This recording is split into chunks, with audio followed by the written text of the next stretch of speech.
Welcome back to another episode. I'm your gracious host David, and today I'll be reviewing the DJI Ronin SC, one of the most popular gimbals on the market.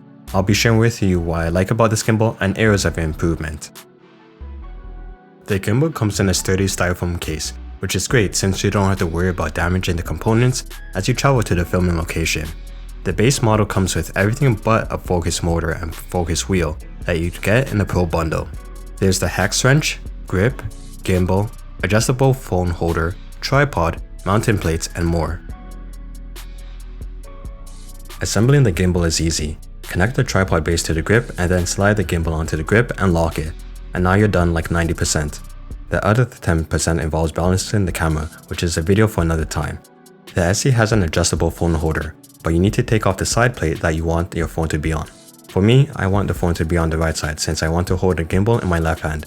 While you're doing this, just go ahead and download the DJI Ronin app. Inside the app, you'll have the user profiles that you can set. These modes determine how you want the gimbal to pan, tilt, or roll, or how fast or slow it will do it. What I like about the app is how user-friendly it is to the first-time gimbal user. However, I know the app could be improved by including info on what each setting does with appropriate gifts. Believe me when I say this, DJI gives you a lot of control through the app on how you want to use this gimbal for content creation, but can do better by explaining what each feature does. On the gimbal, the USB-C charging port is located at the front and right above the trigger. The SC has 3 axis lock switches for the pan, tilt, and roll arms, so the arms don't rotate out of control when you're balancing the camera. Also notice the silver tabs. These are for adjusting the position of the arms depending on the weight of the camera and attached accessories. The designers printed lock icons on each axis so users know which arm should be unlocked or locked based on their needs. The latch for the camera has a silver push tab you need to hold down when you're putting the camera on, plus mounting plate on the gimbal. The Ronin has the battery life status at the base of the grip. Press the square button and you'll see it light up. DJI says the battery life is about 10 to 11 hours, but if you don't balance the camera correctly, the battery life will be shorter because it's put in a lot of effort to calibrate itself. A thing to note is that the tripod can be used as an extended grip, which is useful for when the setup is heavy with a microphone and phone attached. A small but important area that DJI can improve on is changing the mounting screws to a flat head D-shaft ring like you see on this tripod mounting plate.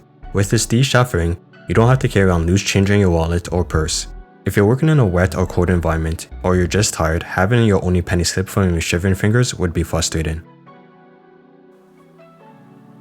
Balancing the gimbal before you use it is critical, and I'm telling you from now, you can really damage the gimbal motors if you don't sit down and be patient in balancing it correctly. In this demo, I made the camera unbalanced, and you'll hear a warning beeping sound letting you know that there's a problem before it shuts itself down. The weight of the camera lens can affect the balance too, like if you're using a G Master lens. The gimbal is only supposed to carry 2 kilograms or 4.4 pounds. When you have the setup balance, go on the Ronin app and do the Auto 2 to ensure that everything is fine. Here you will see the gimbal do a little dance as it calibrates itself to the RX 100's weight. The Ronin app comes with cables you'll connect your camera to. This is so you can press the record button or even do motion lapse videos controlled from the app. The Ronin comes with a feature called Force Mobile that allows you to use your mobile device as a joystick. The responsiveness is immediate and very cool, but if you're not careful you can stress out the motors or whack the lens on the gimbal. I think this feature is great if you're working a 2-person filmmaking team, where one person's holding the gimbal and the other person's using the phone as a remote control. Beyond that, I don't think the average user would use this feature often. So enough talk about the features. Let's take the SC outside for a spin and see how it performs.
The Ronin app gives you a virtual joystick that allows you to move the camera around. If you use this option, you need to adjust the speed and smoothness to your preference. As a demo, I left these settings in the original factory mode, hence the terrible pan-in speed and jittery smoothness. Awesome! These demos show that the gimbal actually performs well, but I'd say that you have to change the user profiles to get the best results. Overall, DJI Ronin SC is a great tool for filmmakers to have, because it allows you to have steady video shots while you and your subject are moving.